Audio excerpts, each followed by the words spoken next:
Dracula's guest. When we started for our drive, the sun was shining brightly on Munich, and the air was full of the joyousness of early summer.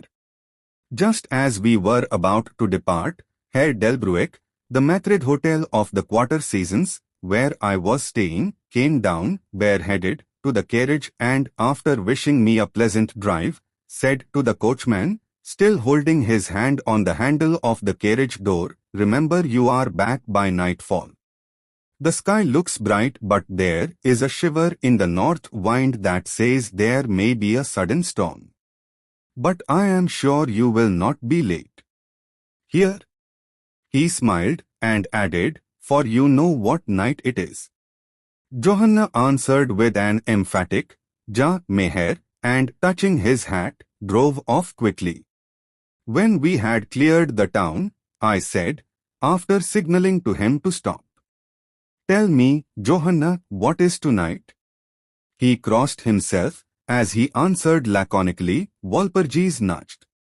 Then he took out his watch, a great, old-fashioned German silver thing as big as a turnip, and looked at it, with his eyebrows gathered together and a little impatient shrug of his shoulders.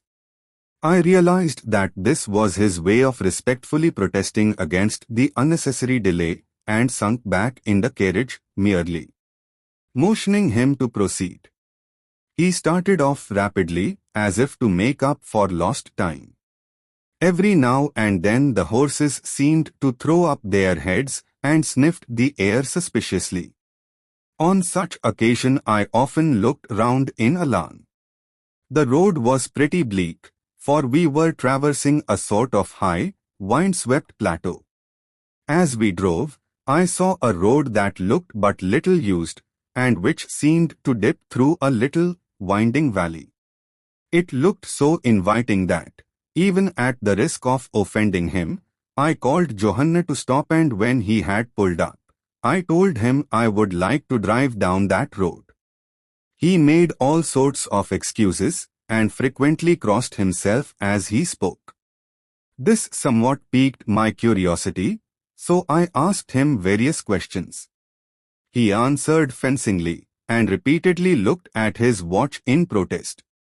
Finally I said, "Well, Johanna, I want to go down this road. I shall not ask you to come unless you like, but tell me why you do not like to go, that is all I ask." For answer he seemed to throw himself off the box, so quickly did he reach the ground. Then he stretched out his hands appealingly to me, and implored me not to go. There was just enough of English mixed with the German for me to understand the drift of his talk. He seemed always just about to tell me something, the very idea of which evidently frightened him, but each time he pulled himself up, saying, as he crossed himself, "Walpurgis Nacht." I tried to argue with him, but it was difficult to argue with a man when I did not know his language. The advantage certainly rested with him, for although he began to speak in English, of a very crude and broken kind, he always got excited and broke into his native tongue, and every time he did so, he looked at his watch. Then the horses became restless and sniffed the air. At this he grew very pale, and, looking around in a frightened way, he suddenly jumped forward, took them by the bridles and led them on some 20 feet. I followed, and asked why he had done this. For answer he crossed himself, pointed to the spot we had left, and drew his carriage in the direction of the other road, indicating a cross, and said, first in German, then in English, "Buried him what killed themselves." I remembered the old custom of burying suicides at crossroads. Ah, I see, a suicide. How interesting. But for the life of me I could not make out why the horses were frightened. Whilst we were talking, we heard a sort of sound between a yelp and a bark. It was far away, but the horses got very restless, and it took Johanna all his time to quiet them. He was pale, and said, It sounds like a wolf, but yet there are no wolves here now. No, I said, questioning him. Isn't it long since the wolves were so near the city? Long, long, he answered. In the spring and summer. But with the snow the wolves have been here not so long. Whilst he was petting the horses and trying to quiet them, dark clouds drifted rapidly across the sky. The sunshine passed away, and a breath of cold wind seemed to drift past us. It was only a breath, however, and more in the nature of a warning than a fact, for the sun came out brightly again. Johanna looked under his lifted hand at the horizon and said, "The storm of snow, he comes before long time." Then he looked at his watch again, and straightway holding his reins firmly, for the horses were still pawing the ground restlessly and shaking their heads, he climbed to his box as though the time had come for proceeding on our journey. I felt a little obstinate and did not at once get into the carriage. "Tell me," I said, "about this place where the road leads," and I pointed down. Again he crossed himself and mumbled a prayer. Before he answered, "It is unholy." "What is unholy?" I inquired. "The village." "Then there is a village." "No, no. No one lives there hundreds of years." My curiosity was piqued, "But you said there was a village." "There was." "Where is it now?" Whereupon he burst out into a long story in German and English, so mixed up that I could not quite understand exactly what he said, but roughly I gathered that long ago, hundreds of years, men had died there and been buried in their graves, and sounds were heard under the clay, and when the graves were opened, men and women were found rosy with life, and their mouths red with blood. And so, in haste to save their lives, and their souls, and here he crossed himself, those who were left fled away to other places, where the living lived, and the dead were dead and not something. He was evidently afraid to speak the last words. As he proceeded with his narration, he grew more and more excited. It seemed as if his imagination had got hold of him, and he ended in a perfect paroxysm of fear, white-faced, perspiring, trembling and looking round him, as if expecting that some dreadful presence would manifest itself there in the bright sunshine on the open plain. Finally, in an agony of desperation, he cried, "Walpurgis Nacht," and pointed to the carriage for me to get in. All my English blood rose at this, and standing back, I said, "You are afraid, Johanna, you are afraid. Go home, I shall return alone, the walk will do me good." The carriage door was open. I took from the seat my oak walking stick, which I always carry on my holiday excursions, and closed the door, pointing back to Munich, and said, "Go home, Johanna, Walpurgis Nacht doesn't concern Englishmen." The horses were now more restive than ever, and Johanna was trying to hold them in, while excitedly imploring me not to do anything so foolish. I pitied the poor fellow, he was deeply in earnest, but all the same I could not help laughing. His English was quite gone now.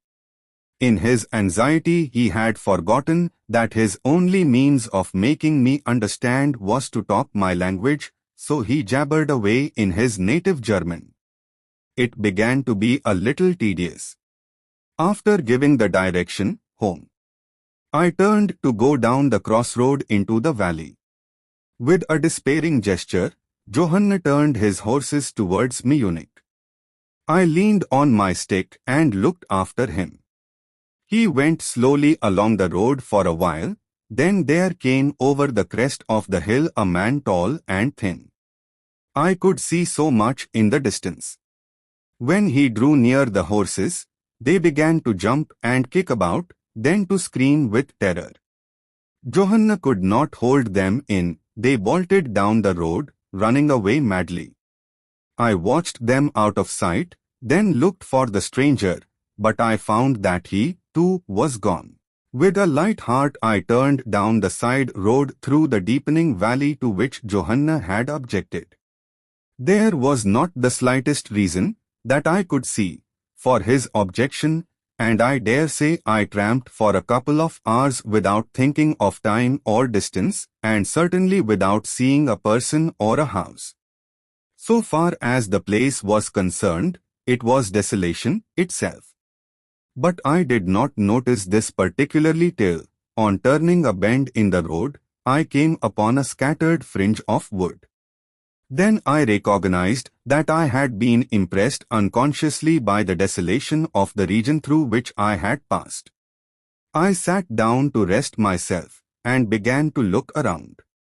It struck me that it was considerably colder than it had been at the commencement of my walk. A sort of sighing sound seemed to be around me, with, now and then, high overhead, a sort of muffled roar. Looking upwards, I noticed that great thick clouds were drifting rapidly across the sky from north to south at a great height. There were signs of coming storm in some lofty stratum of the air. I was a little chilly, and, thinking that it was the sitting still after the exercise of walking, I resumed my journey. The ground I passed over was now much more picturesque. There were no striking objects that I might single out, but in all there was a charm of beauty. I took little heed of time, and it was only when the deepening twilight forced itself upon me that I began to think of how I should find my way home. The brightness of the day had gone. The air was cold, and the drifting of clouds high overhead was more marked. They were accompanied by a sort of faraway rushing sound, through which seemed to come at intervals that mysterious cry which the driver had said came from a wolf. For a while I hesitated. I had said I would see the deserted village, so on I went, and presently came on a wide stretch of open country, shut in by hills all around. Their sides were covered with trees which spread down to the plain, dotting, in clumps, the gentler slopes and hollows which showed here and there. I followed with my eye the winding of the road, and saw that it curved close to one of the densest of these clumps, and was lost behind it. As I looked, there came a cold shiver in the air, and the snow began to fall.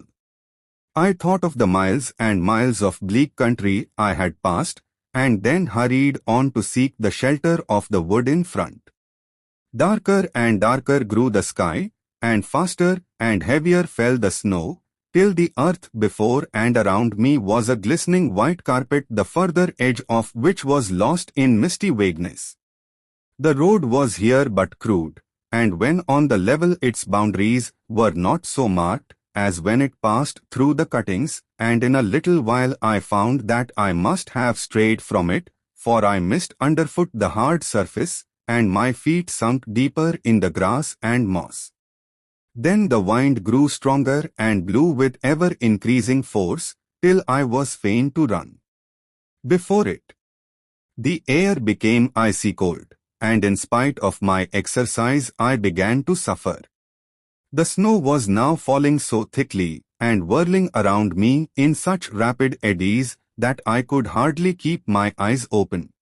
Every now and then the heavens were torn asunder by vivid lightning, and in the flashes I could see ahead of me a great mass of trees, chiefly yew and cypress, all heavily coated with snow.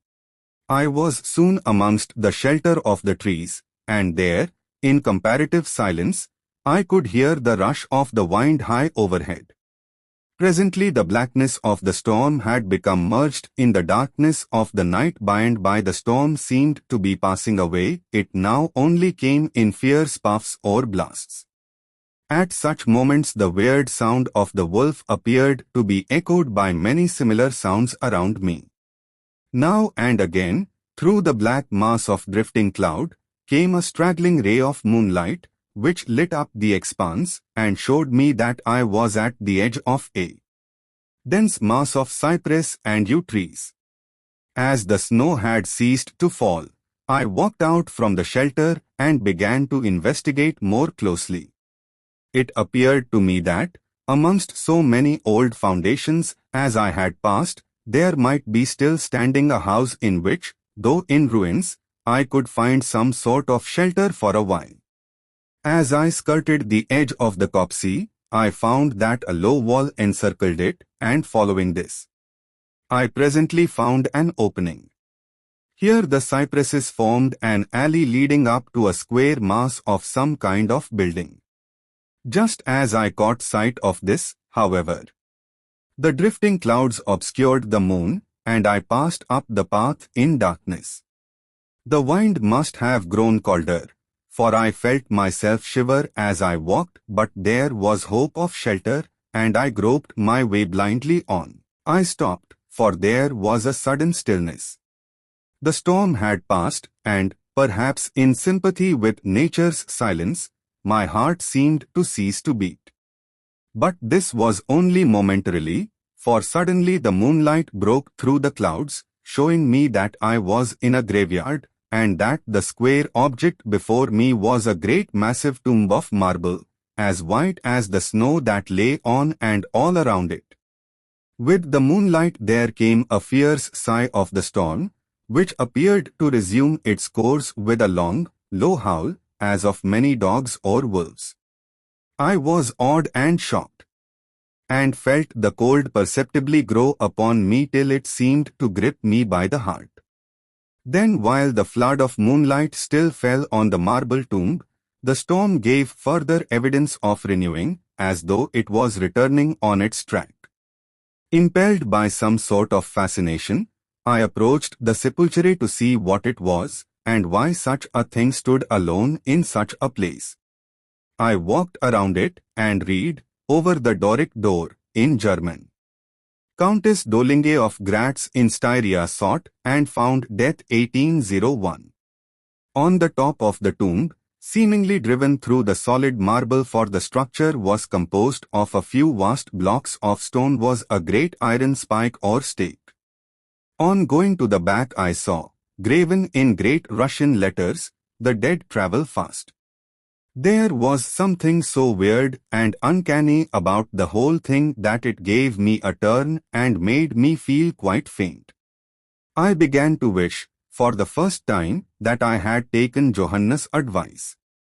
Here a thought struck me, which came under almost mysterious circumstances and with a terrible shock. This was Walpurgis Night. Walpurgis Night, when, according to the belief of millions of people, the devil was abroad, when the graves were opened and the dead came forth and walked. When all evil things of earth and air and water held revel. This very place the driver had specially shunned. This was the depopulated village of centuries ago.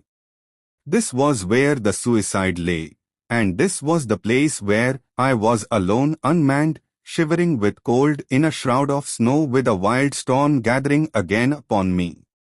It took all my philosophy, all the religion I had been taught, all my courage, not to collapse in a paroxysm of fright.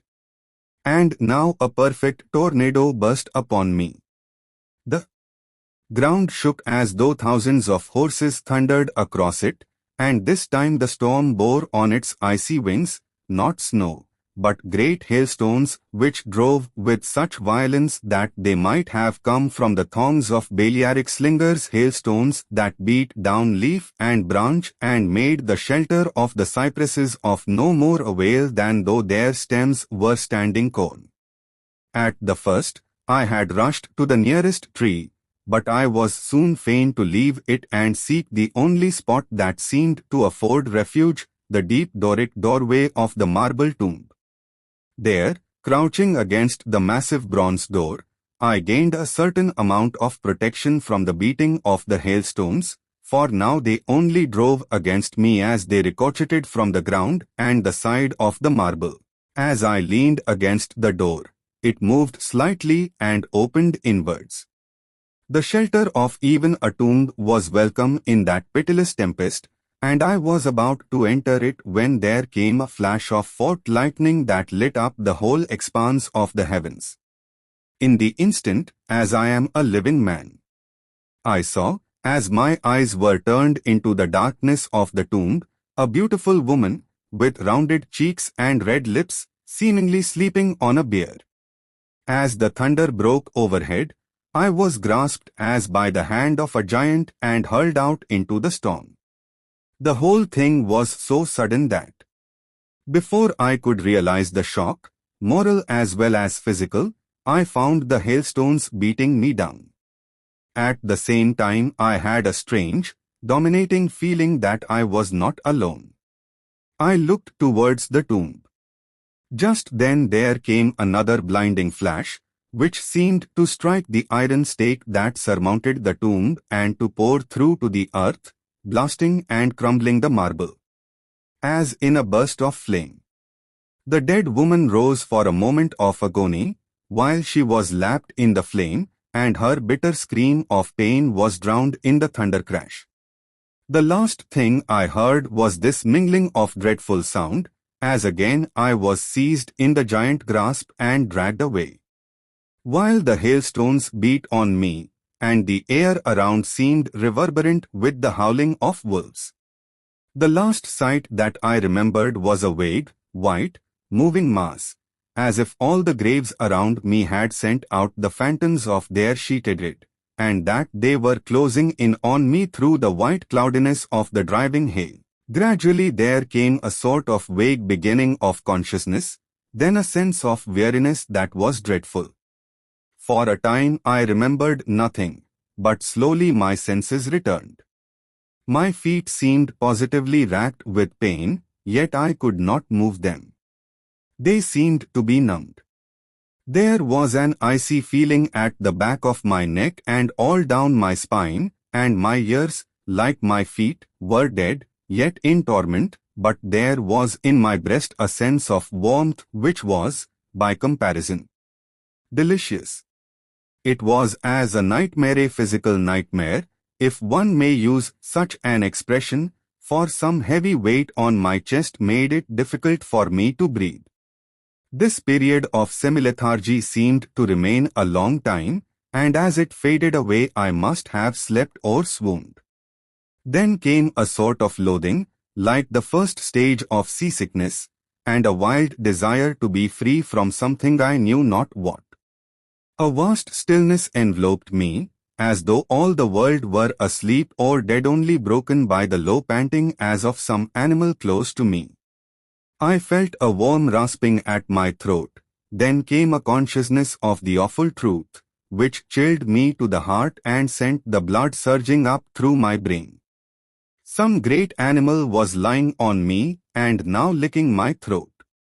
I feared to stir, for some instinct of prudence bade me lie still. But the brute seemed to realize that there was now some change in me, for it raised its head. Through my eyelashes I saw above me the two great flaming eyes of a gigantic wolf. Its sharp white teeth gleamed in the gaping red mouth, and I could feel its hot breath fierce and acrid upon me. For another spell of time I remembered no more. Then I became conscious of a low growl, followed by a yelp, renewed again and again. Then, seemingly very far away, I heard a holloa. Holloa as of many voices calling in unison.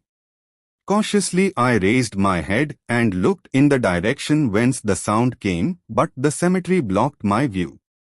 The wolf still continued to yelp in a strange way, and a red glare began to move round the grove of cypresses, as though following the sound.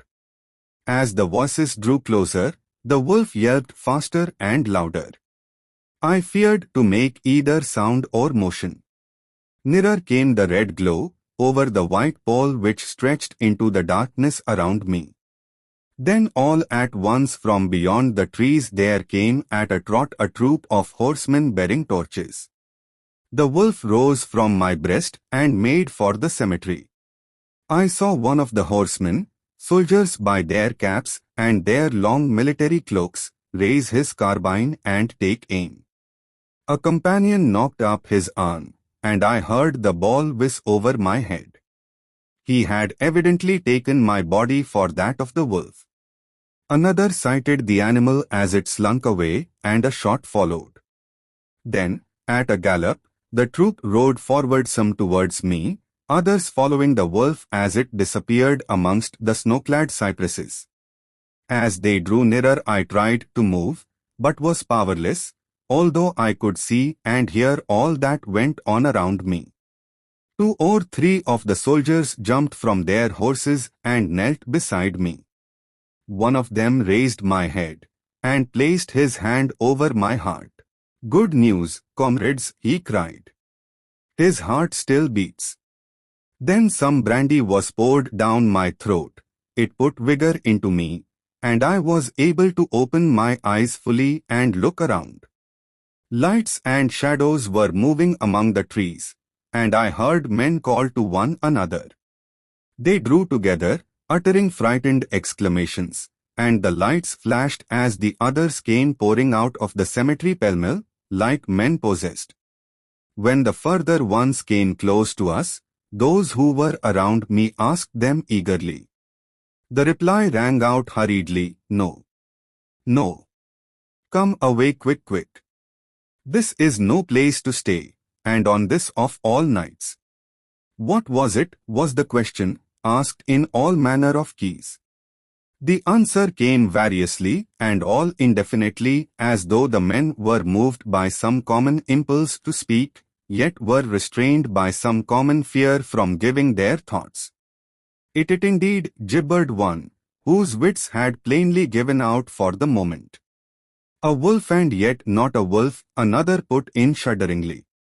"No use trying for him without the sacred bullet," a third remarked in a more ordinary manner. "Serve us right for coming out on this night. Truly we have earned our 1,000 marks," were the ejaculations of a fourth. "There was blood on the broken marble," another said after a pause. "The lightning never brought that there. And for him is he safe. Look at his throat. See, comrades, the wolf has been lying on him and keeping his blood warm." The officer looked at my throat and replied, "He is all right, the skin is not pierced." What does it all mean? We should never have found him but for the yelping of the wolf. "What became of it?" asked the man who was holding up my head, and who seemed the least panic-stricken of the party, for his hands were steady and without tremor. On his sleeve was the chevron of a petty officer. "It went to its home," answered the man, whose long face was pallid, and who actually shook with terror as he glanced around him fearfully. "There are graves enough there in which it may lie. Come, comrades, come quickly. Let us leave this cursed spot." The officer raised me to a sitting posture, as he uttered a word of command. Then several men placed me upon a horse. He sprang to the saddle behind me, took me in his arms, gave the word to advance, and, turning our faces away from the cypresses, we rode away in swift, military order. As yet my tongue refused its office, and I was perforce silent. I must have fallen asleep. For the next thing I remembered was finding myself standing up, supported by a soldier on each side of me. It was almost broad daylight, and to the north a red streak of sunlight was reflected, like a path of blood, over the waste of snow. The officer was telling the men to say nothing of what they had seen, except that they found an English stranger guarded by a large dog. Dog. That was no dog, cut in the man who had exhibited such fear. "I think I know a wolf when I see one." The young officer answered calmly. "I said a dog." "Dog," reiterated the other ironically. It was evident that his courage was rising with the sun, and, pointing to me, he said, "Look at his throat. Is that the work of a dog, master?" Instinctively I raised my hand to my throat, and as I touched it I cried out in pain.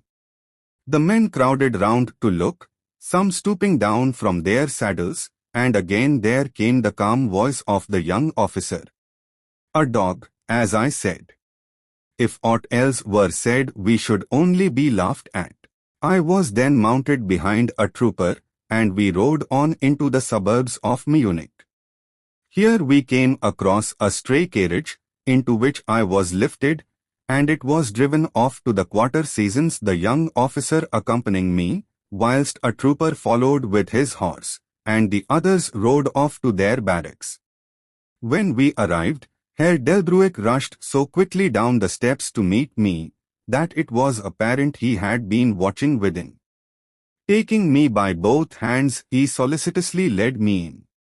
The officer saluted me and was turning to withdraw, when I recognized his purpose and insisted that he should come to my rooms. Over a glass of wine I warmly thanked him and his brave comrades for saving me. He replied simply that he was more than glad, and that Herr Delbruck had at the first taken steps to make all the searching party pleased, at which ambiguous utterance the maître d'hôtel smiled, while the officer pleaded duty and withdrew.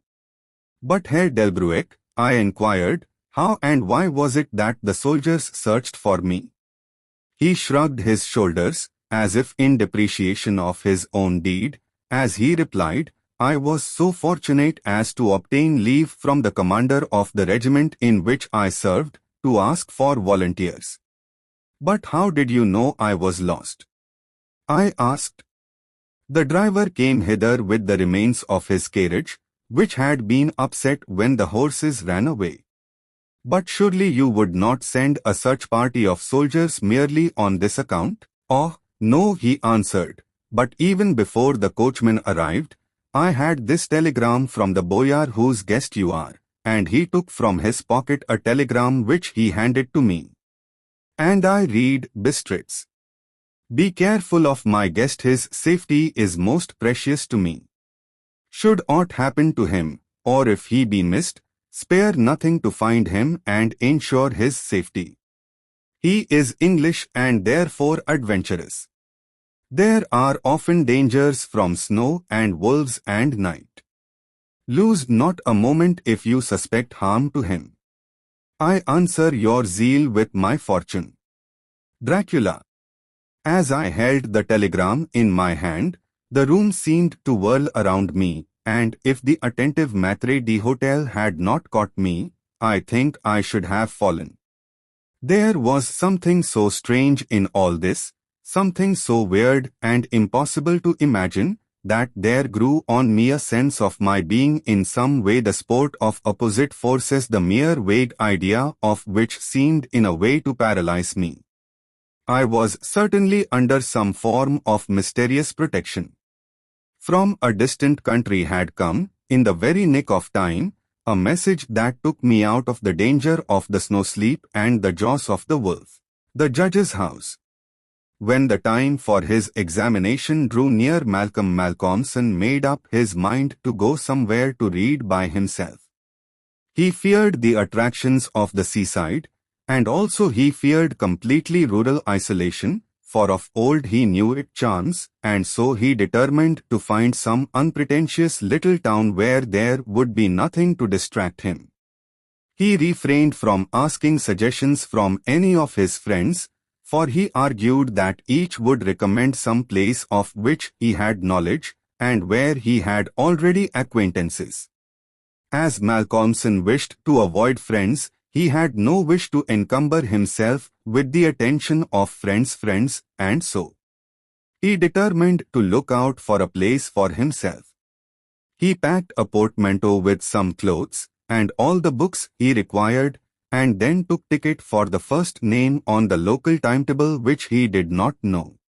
When at the end of 3 hours' journey he alighted at Benchurch, he felt satisfied that he had so far obliterated his tracks as to be sure of having a peaceful opportunity of pursuing his studies. He went straight to the one in which the sleepy little place contained, and put up for the night. Benchurch was a market town, and once in 3 weeks was crowded to excess, but for the remainder of the 21 days it was as attractive as a desert. Malcolmson looked around the day after his arrival to try to find quarters more isolated than even so quiet an inn as the good traveller afforded. There was only one place which took his fancy, and it certainly satisfied his wildest ideas regarding quiet. In fact, quiet was not the proper word to apply to it. Desolation was the only term conveying any suitable idea of its isolation. It was an old rambling, heavy-built house of the Jacobean style, with heavy gables and windows, unusually small, and set higher than was customary in such houses, and was surrounded with a high brick wall massively built. Indeed, on examination, it looked more like a fortified house than an ordinary dwelling. But all these things pleased Malcolmson. Here, he thought, is the very spot I have been looking for. And if I can get opportunity of using it, I shall be happy. His joy was increased when he realized beyond doubt that it was not at present inhabited. From the post office he got the name of the agent, who was rarely surprised at the application to rent a part of the old house. Mr. Carnford, the local lawyer and agent, was a genial old gentleman and frankly confessed his delight at anyone being willing to live in the house. "To tell you the truth," said he, "I should be only too happy, on behalf of the owners, to let anyone have the house rent-free for a term of years, if only to accustom the people here to see it inhabited. It has been so long empty that some kind of absurd prejudice has grown up about it. And this can be best put down by its occupation, if only," he added with a sly glance at Malcolmson, "by a scholar like yourself, who wants its quiet for a time." Malcolmson thought it needless to ask the agent about the absurd prejudice. He knew he would get more information, if he should require it, on that subject from other quarters. He paid his 3 months' rent, got a receipt, and the name of an old woman who would probably undertake to do for him, and came away with the keys in his pocket. He then went to the landlady of the inn, who was a cheerful and most kindly person, and asked her advice as to such stores and provisions as he would be likely to require. She threw up her hands in amazement when he told her where he was going to settle himself. "Not in the judge's house," she said, and grew pale as she spoke. He explained the locality of the house, saying that he did not know its name. When he had finished, she answered, "Aye, sure enough, the very place. It is the judge's house, sure enough." He asked her to tell him about the place, why so called, and what there was against it. She told him that it was so called locally because it had been many years before, how long she could not say, as she was herself from another part of the country. But she thought it must have been 100 years or more the abode of a judge who was held in great terror on account of his harsh sentences and his hostility to prisoners at assizes. As to what there was against the house itself, she could not tell. She had often asked, but no one could inform her. But there was a general feeling that there was something, and for her own part she would not take all the money in Drinkwater's bank and stay in the house an hour by herself. Then she apologized to Malcolmson for her disturbing talk. "It is too bad of me, sir, and you and a young gentleman, too, if you will pardon me saying it. Going to live there all alone. If you were my boy, and you'll excuse me for saying it, you wouldn't sleep there a night, not if I had to go there myself and pull the big alarm bell that's on the roof." The good creature was so manifestly in earnest, and was so kindly in her intentions, that Malcolmson, although amused, was touched. He told her kindly how much he appreciated her interest in him and added, "But, my dear Mrs. Witham, indeed you need not be concerned about me. A man who is reading for the mathematical tripos has too much to think of to be disturbed by any of these mysterious somethings, and his work is of too exact and prosaic a kind to allow of his having any corner in his mind for mysteries of any kind. Harmonical progression, permutations and combinations, and elliptic functions have sufficient mysteries for me." Mrs. Witham kindly undertook to see after his commissions, and he went himself to look for the old woman who had been recommended to him. When he returned to the judge's house with her, after an interval of a couple of hours, he found Mrs. Witham herself waiting with several men and boys carrying parcels, and an upholsterer's man with a bed in a car, for she said, though tables and chairs might be all very well, a bed that hadn't been aired for mayhap 50 years was not proper for young bones to lie on. She was evidently curious to see the inside of the house, and though manifestly so afraid of the somethings that at the slightest sound she clutched on to Malcolmson, whom she never left for a moment, went over the whole place. After his examination of the house, Malcolmson decided to take up his abode in the great dining room, which was big enough to serve for all his requirements, and Mrs. Witham, with the aid of the charwoman, Mrs. Dempster, proceeded to arrange matters. When the hampers were brought in and unpacked, Malcolmson saw that with much kind forethought she had sent from her own kitchen sufficient provisions to last for a few days. Before going she expressed all sorts of kind wishes, and at the door turned and said, "And perhaps, sir, as the room is big and draughty, it might be well to have one of those big screens put round your bed at night, though, truth to tell, I would die myself if I were to be so shut in with all kinds of things that put their heads round the sides, or over the top, and look on me." The image which she had called up was too much for her nerves, and she fled incontinently. Mrs. Dempster sniffed in a superior manner as the landlady disappeared, and remarked that for her own part she wasn't afraid of all the bogies in the kingdom.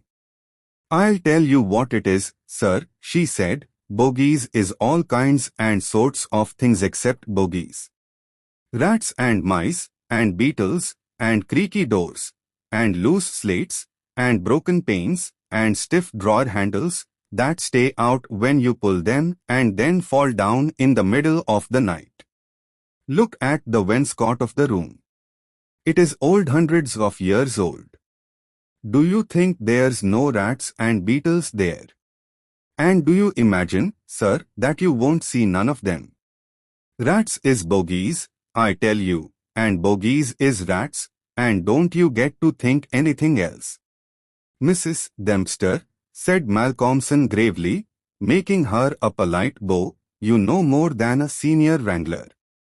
And let me say, that, as a mark of esteem for your indubitable soundness of head and heart, I shall, when I go, give you possession of this house, and let you stay here by yourself for the last 2 months of my tenancy. For 4 weeks will serve my purpose." "Thank you kindly, sir," she answered, "but I couldn't sleep away from home a night.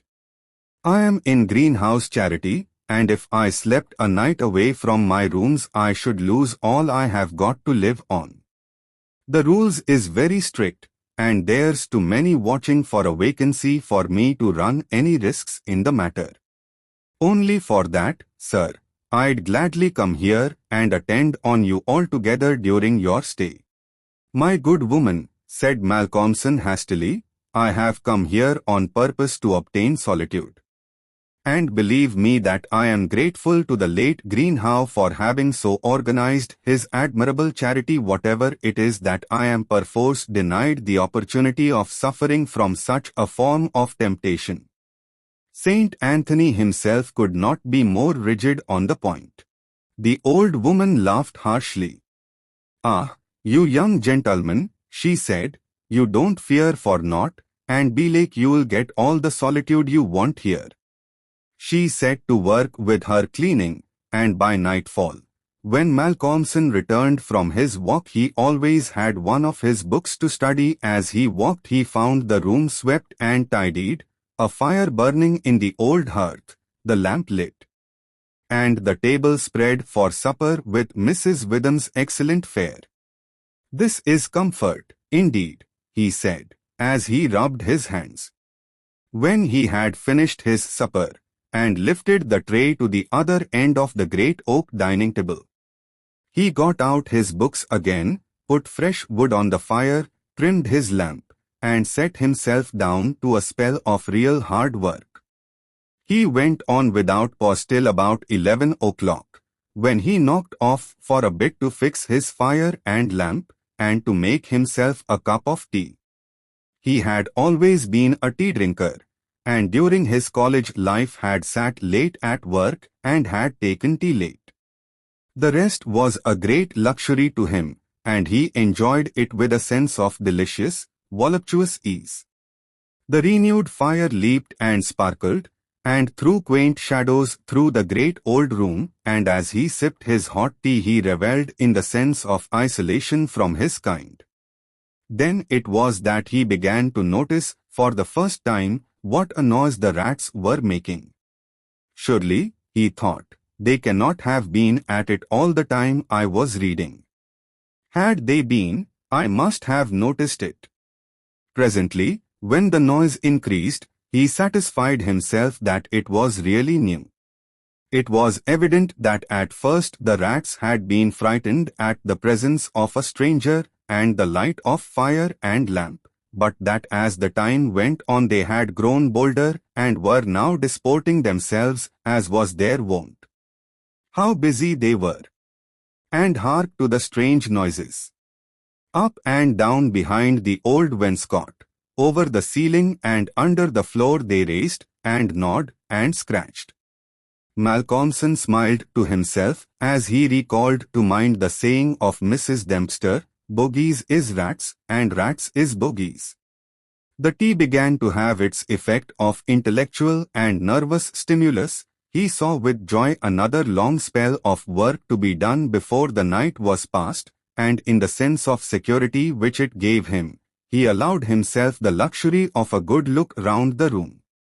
He took his lamp in one hand, and went all around, wondering that so quaint and beautiful an old house had been so long neglected.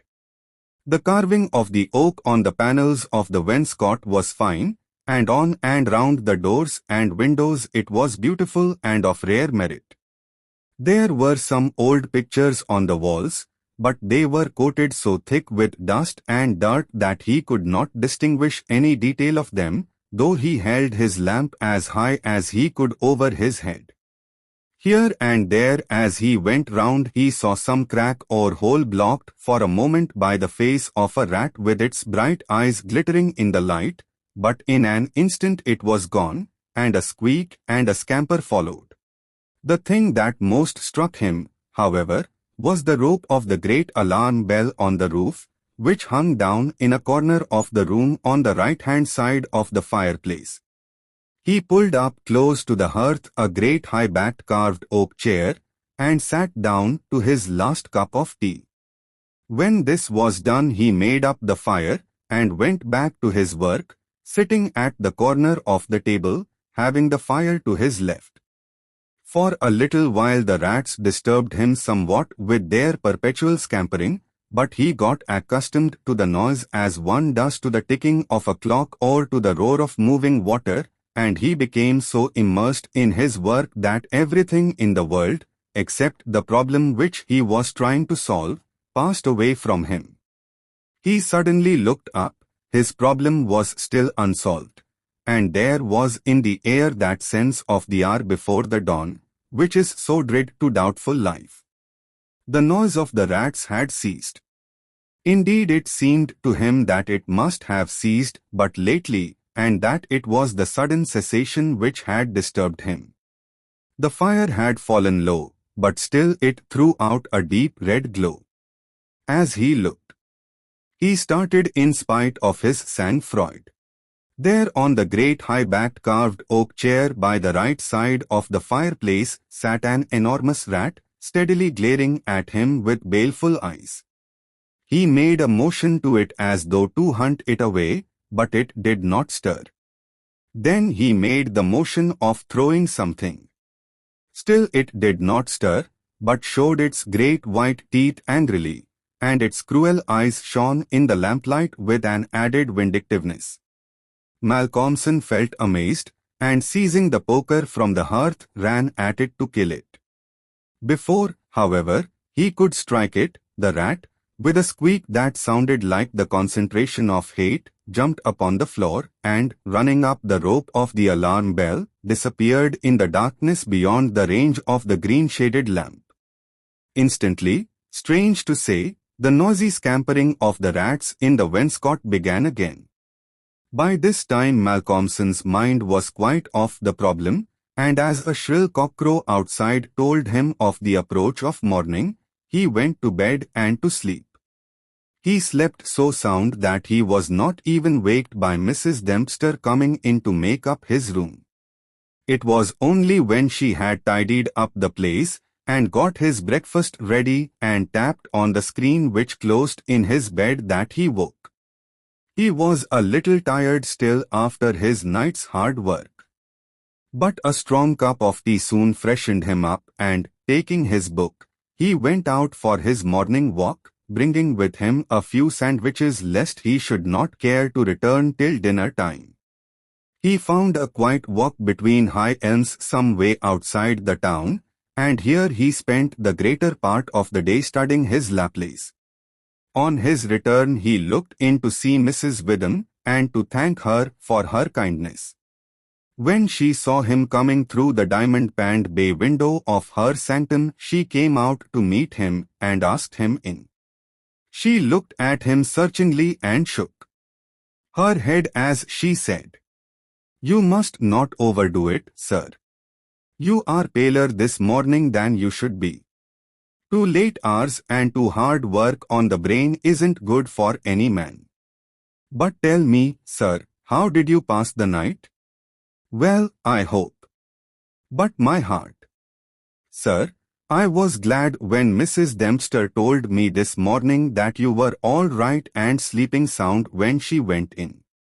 "Oh, I was all right," he answered smiling. "The somethings didn't worry me as yet. Only the rats, and they had a circus, I tell you, all over the place.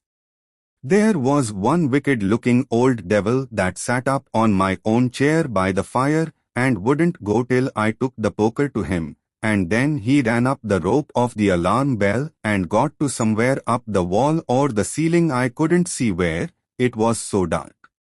"Mercy on us," said Mrs. Witham, "an old devil, and sitting on a chair by the fireside. Take care, sir. Take care.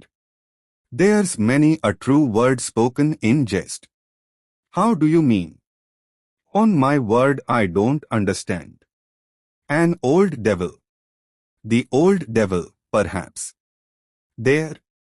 Sir, you needn't laugh," for Malcolmson had broken into a hearty peal. "You young folks thinks it easy to laugh at things that makes older ones shudder. Never mind, sir. Never mind. Please God, you'll laugh all the time. It's what I wish you myself." And the good lady beamed all over in sympathy with his enjoyment, her fears gone for a moment. "Oh, forgive me," said Malcolmson presently.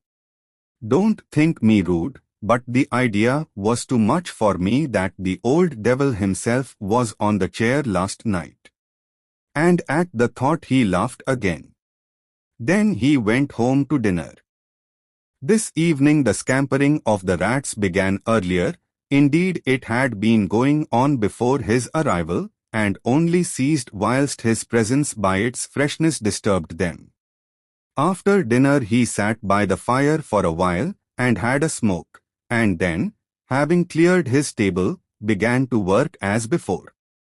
Tonight the rats disturbed him more than they had done on the previous night.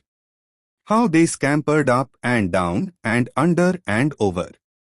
How they squeaked and scratched and gnawed. How they, getting bolder by degrees, came to the mouths of their holes and to the chinks and cracks and crannies in the wainscoting till their eyes shone like tiny lamps as the firelight rose and fell. But to him, now doubtless accustomed to them, their eyes were not wicked, only their playfulness touched him. Sometimes the boldest of them made sallies out on the floor or along the mouldings of the wainscot. Now and again as they disturbed him, Malcolmson made a sound. To frighten them, smiting the table with his hand or giving a fierce HSH, HSH, so that they fled straightway to their holes. And so the early part of the night wore on, and despite the noise Malcolmson got more and more immersed in his work. All at once he stopped, as on the previous night, being overcome by a sudden sense of silence. There was not the faintest sound of gnaw, or scratch, or squeak. The silence was as of the grave. He remembered the odd occurrence of the previous night, and instinctively he looked at the chair standing close by the fireside. And then a very odd sensation thrilled through him. There, on the great old high-backed carved oak chair beside the fireplace, sat the same enormous rat, steadily glaring at him with baleful eyes. Instinctively he took the nearest thing to his hand, a book of logarithms, and flung it at it. The book was badly aimed, and the rat did not stir, so again the poker performance of the previous night was repeated, and again the rat, being closely pursued, fled up the rope of the alarm bell. Strangely too, the departure of this rat was instantly followed by the renewal of the noise made by the general rat community. On this occasion, as on the previous one, Malcolmson could not see at what part of the room the rat disappeared, for the green shade of his lamp left the upper part of the room in darkness, and the fire had burned low. On looking at his watch he found it was close on midnight, and, not sorry for the divertisement, he made up his fire and made himself his nightly pot of tea.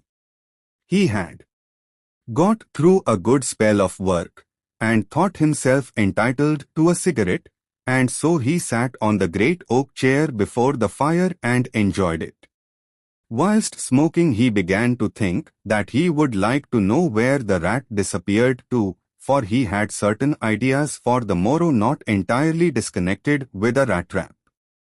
Accordingly he lit another lamp and placed it so that it would shine well into the right-hand corner of the wall by the fireplace. Then he got all the books he had with him, and placed them handy to throw at the vermin. Finally he lifted the rope of the alarm bell and placed the end of it on the table, fixing the extreme end under the lamp. As he handled it he could not help noticing how pliable it was, especially for so strong a rope, and one not in use. You could hang a man with it, he thought to himself. When his preparations were made he looked around, and said complacently, "There now, my friend, I think we shall learn something of you this time." He began his work again, and though as before somewhat disturbed at first by the noise of the rats, soon lost himself in his propositions and problems. Again he was called to his immediate surroundings suddenly. This time it might not have been the sudden silence only which took his attention, there was a slight movement of the rope, and the lamp moved. Without stirring, he looked to see if his pile of books was within range, and then cast his eye along the rope. As he looked he saw the great rat drop from the rope on the oak armchair and sit there glaring at him. He raised a book in his right hand, and taking careful aim, flung it at the rat. The latter, with a quick movement, sprang aside and dodged the missile. He then took another book, and a third, and flung them one after another at the rat, but each time unsuccessfully. At last, as he stood with a book poised in his hand to throw, the rat squeaked and seemed afraid. This made Malcolmson more than ever eager to strike, and the book flew and struck the rat a resounding blow. It gave a terrified squeak, and turning on his pursuer a look of terrible malevolence, ran up the chair back and made a great jump to the rope of the alarm bell and ran up it like lightning. The lamp rocked under the sudden strain, but it was a heavy one and did not topple over. Malcolmson kept his eyes on the rat, and saw it by the light of the second lamp leap to a moulding of the wainscot and disappear through a hole in one of the great pictures which hung on the wall, obscured and invisible through its coating of dirt and dust. "I shall look up my friend's habitation in the morning," said the student, as he went over to collect his books. "The third picture from the fireplace, I shall not forget." He picked up the books one by one, commenting on them as he lifted them. Conic sections he does not mind, nor cycloidal oscillations, nor the Principia, nor quaternions, nor thermodynamics. Now for the book that fetched him.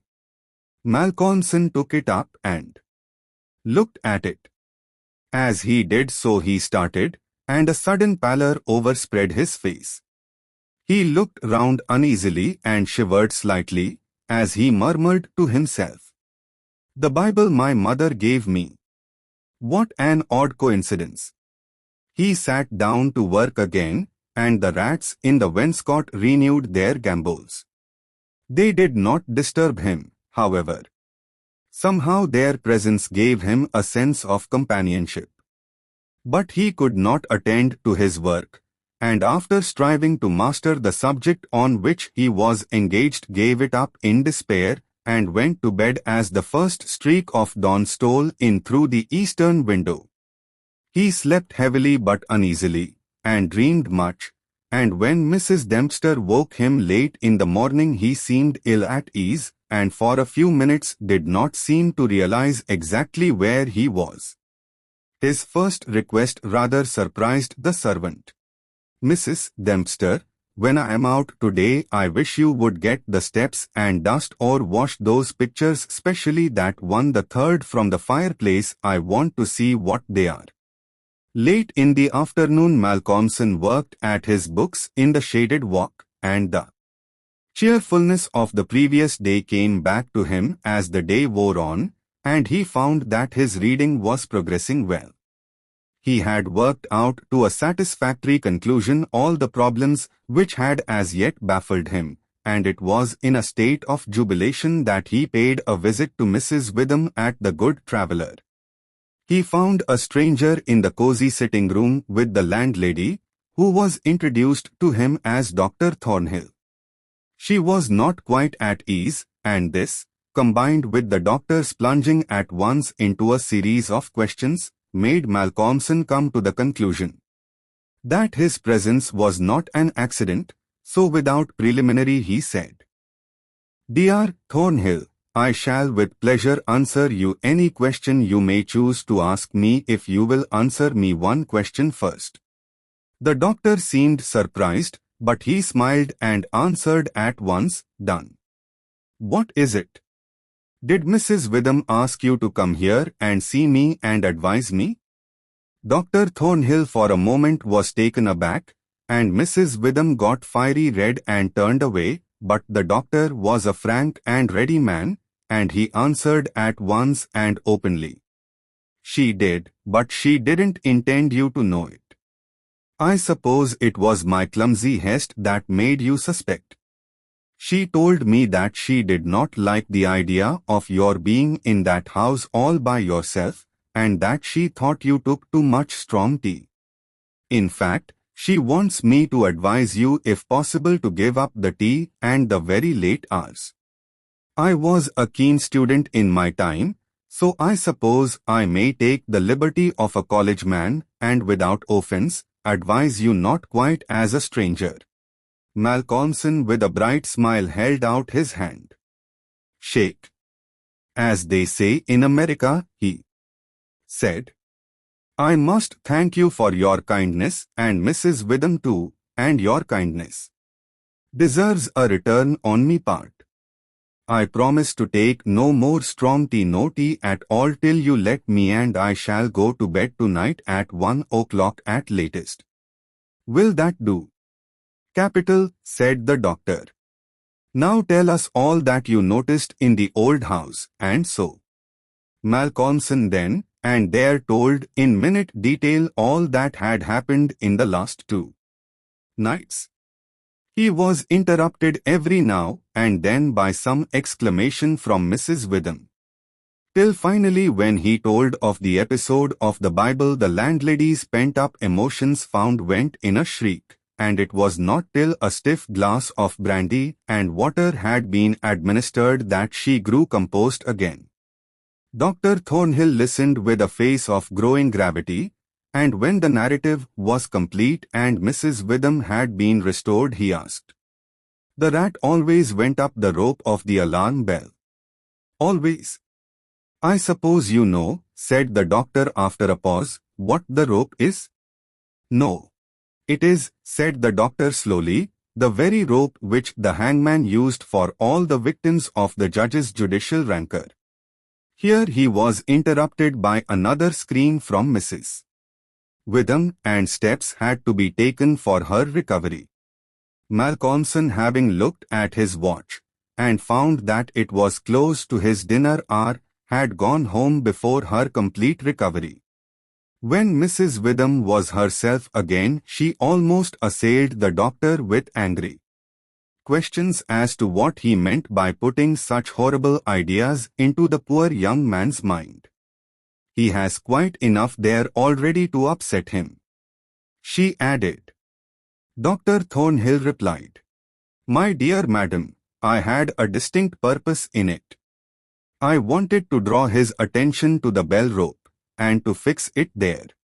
It may be that he is in a highly overwrought state, and has been studying too much, although I am bound to say that he seems as sound and healthy a young man, mentally and bodily, as ever I saw. But then the rats and that suggestion of the devil." The doctor shook his head and went on. "I would have offered to go and stay the first night with him, but that I felt sure it would have been a cause of offense. He may get in the night some strange fright or hallucination, and if he does, I want him to pull that rope. All alone as he is, it will give us warning, and we may reach him in time to be of service. I shall be sitting up pretty late tonight, and shall keep my ears open. Do not be alarmed if Benchurch gets a surprise before morning." "Oh, doctor, what do you mean?" "What do you mean?" "I mean this, that possibly, nay, more probably we shall hear the great alarm bell from the judge's house tonight," and the doctor made about as effective an exit as could be thought of. When Malcolmson arrived home, he found that it was a little after his usual time, and Mrs. Dempster had gone away. The rules of greenhouse charity were not to be neglected. He was glad to see that the place was bright and tidy, with a cheerful fire and a well-trimmed lamp. The evening was colder than might have been expected in April, and a heavy wind was blowing with such rapidly increasing strength that there was every promise of a storm during the night. For a few minutes after his entrance the noise of the rats ceased, but so soon as they became accustomed to his presence they began again. He was glad to hear them, for he felt once more the feeling of companionship in their noise, and his mind ran back to the strange fact that they only ceased to manifest themselves when that other, the great rat with the baleful eyes, came upon the scene. The reading lamp only was lit, and its green shade kept the ceiling and the upper part of the room in darkness, so that the cheerful light from the hearth spreading over the floor and shining on the white cloth laid over the end of the table was warm and cheery. Malcolmson sat down to his dinner with a good appetite and a buoyant spirit. After his dinner and a cigarette, he sat steadily down to work, determined not to let anything disturb him, for he remembered his promise to the doctor and made up his mind to make the best of the time at his disposal. For an hour or so he worked all right, and then his thoughts began to wander from his books. The actual circumstances around him, the calls on his physical attention, and his nervous susceptibility were not to be denied. By this time the wind had become a gale, and the gale a storm. The old house, solid though it was, seemed to shake to its foundations, and the storm roared and raged through its many chimneys and its queer old gables, producing strange, unearthly sounds in the empty rooms and corridors. Even the great alarm bell on the roof must have felt the force of the wind, for the rope rose and fell slightly, as though the bell were moved a little from time to time, and the limber rope fell on the oak floor with a hard and hollow sound. As Malcolmson listened to it, he bethought himself of the doctor's words, "It is the rope which the hangman used for the victims of the judge's judicial rancor," and he went over to the turner of the fireplace and took it in his hand to look at it. There seemed a sort of deadly interest in it, and as he stood there, he lost himself for a moment in speculation as to who these victims were, and the grim wish of the judge to have such a ghastly relic ever under his eyes. As he stood there, the swaying of the bell on the roof still lifted the rope now and again, but presently there came a new sensation, a sort of tremor in the rope, as though something was moving along it. Looking up instinctively, Malcolmson saw the great rat coming slowly down towards him, glaring at him steadily. He dropped the rope and started back with a muttered curse, and the rat, turning, ran up the rope again and disappeared, and at the same instant Malcolmson became conscious that the noise of the rats, which had ceased for a while, began again. All this set him thinking, and it occurred to him that he had not investigated the lair of the rat or looked at the pictures as he had intended. He lit the other lamp without the shade, and, holding it up, went and stood opposite the third picture from the fireplace on the right-hand side where he had seen the rat disappear on the previous night. At the first glance he started back so suddenly that he almost dropped the lamp, and a deadly pallor overspread his face. His knees shook, and heavy drops of sweat came on his forehead, and he trembled like an aspen. But he was young and plucky, and pulled himself together, and after the pause of a few seconds stepped forward again, raised the lamp, and examined the picture which had been dusted and washed, and now stood out clearly. It was of a judge dressed in his robes of scarlet and ermine. His face was strong and merciless, evil, crafty, and vindictive, with a sensual mouth, hooked nose of ruddy color, and shaped like the beak of a bird of prey. The rest of the face was of a cadaverous color. The eyes were of peculiar brilliance, and with a terribly malignant expression. As he looked at them, Malcolmson grew cold, for he saw there the very counterpart of the eyes of the great rat. The lamp almost fell from his hand. He saw the rat with its baleful eyes peering out through the hole in the corner of the picture, and noted the sudden cessation of the noise of the other rats. However, he pulled himself together, and went on with his examination of the picture. The judge was seated in a great high-backed carved oak chair, on the right-hand side of a great stone fireplace where, in the corner, a rope hung down from the ceiling, its end lying coiled on the floor. With a feeling of something like horror, Malcolmson recognized the scene of the room as it stood, and gazed around him in an awestruck manner as though he expected to find some strange presence behind him. Then he looked over to the corner of the fireplace, and with a loud cry he let the lamp fall from his hand. There, in the judge's armchair, With the rope hanging behind, sat the rat with the judge's baleful eyes, now intensified and with a fiendish leer. Save for the howling of the storm without, there was silence. The fallen lamp recalled Malcolmson to himself. Fortunately it was of metal, and so the oil was not spilt. However, the practical need of attending to it settled at once his nervous apprehensions. When he had turned it out, he wiped his brow and thought for a moment. "This will not do," he said to himself. "If I go on like this, I shall become a crazy fool.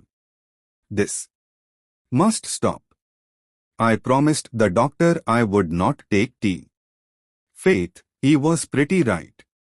My nerves must have been getting into a queer state.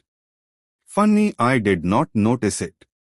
I never felt better in my life.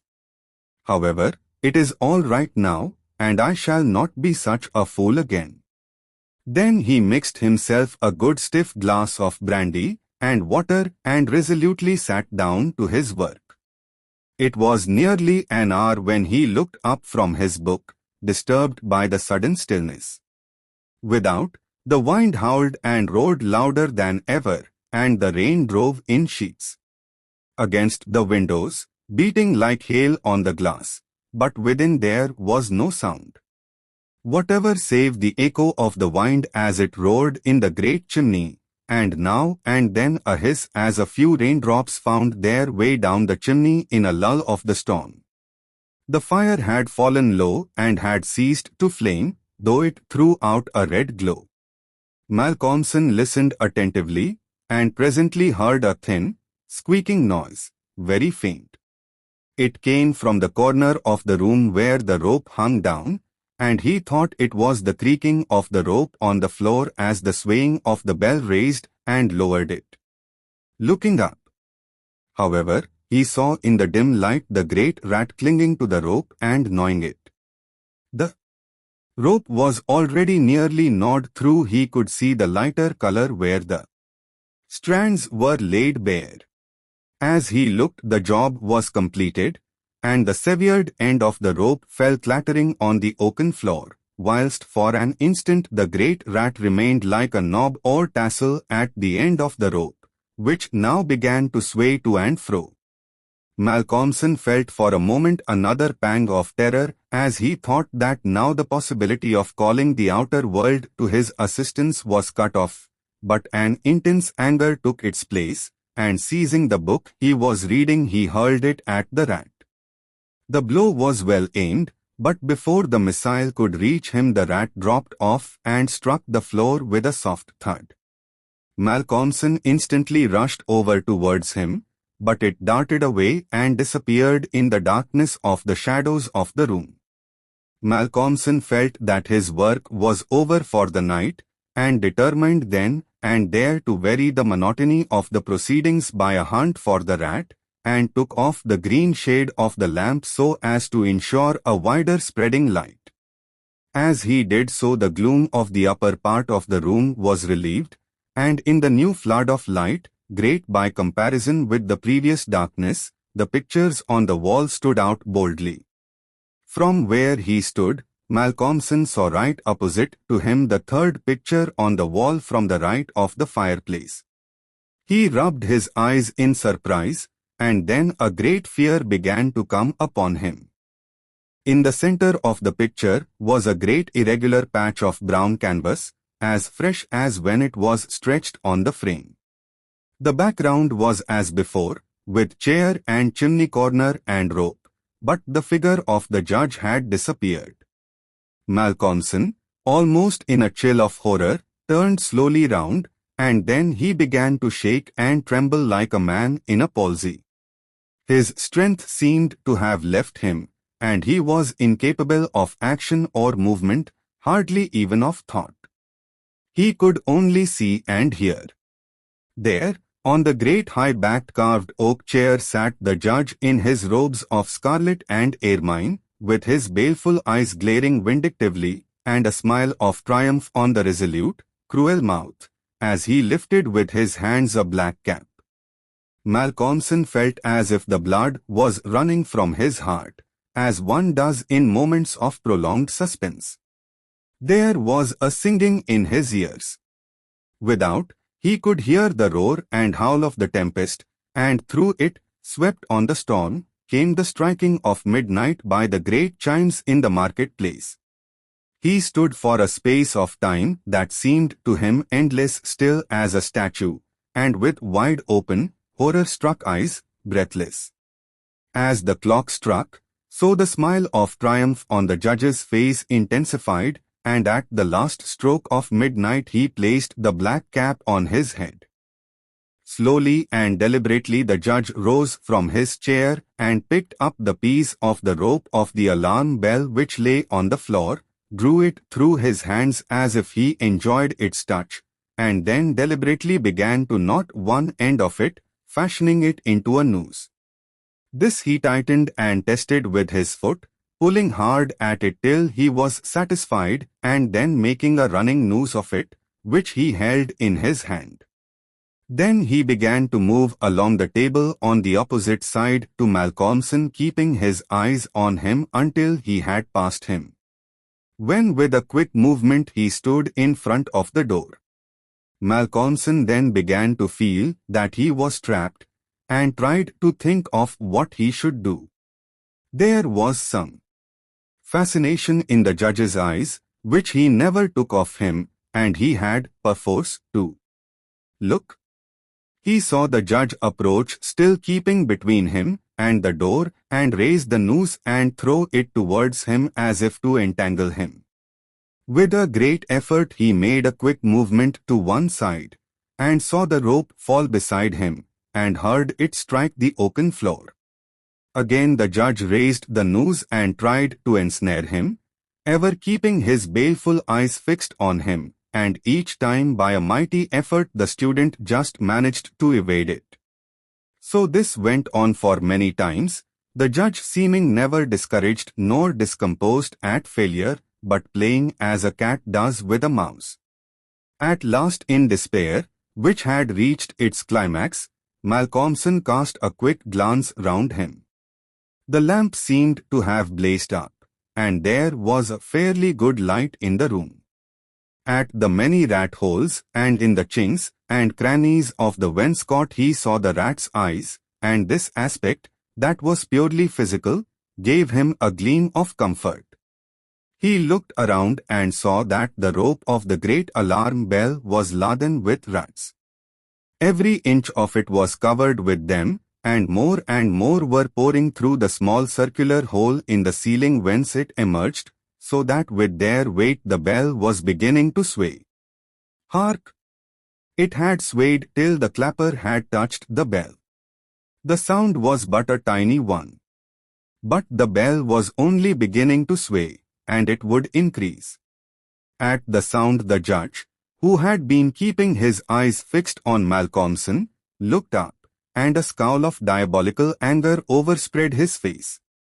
His eyes fairly glowed like hot coals, and he stamped his foot with a sound that seemed to make the house shake.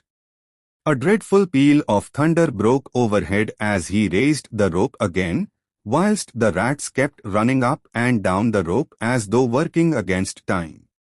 This time, instead of throwing it, he drew close to his victim, and held open the noose as he approached.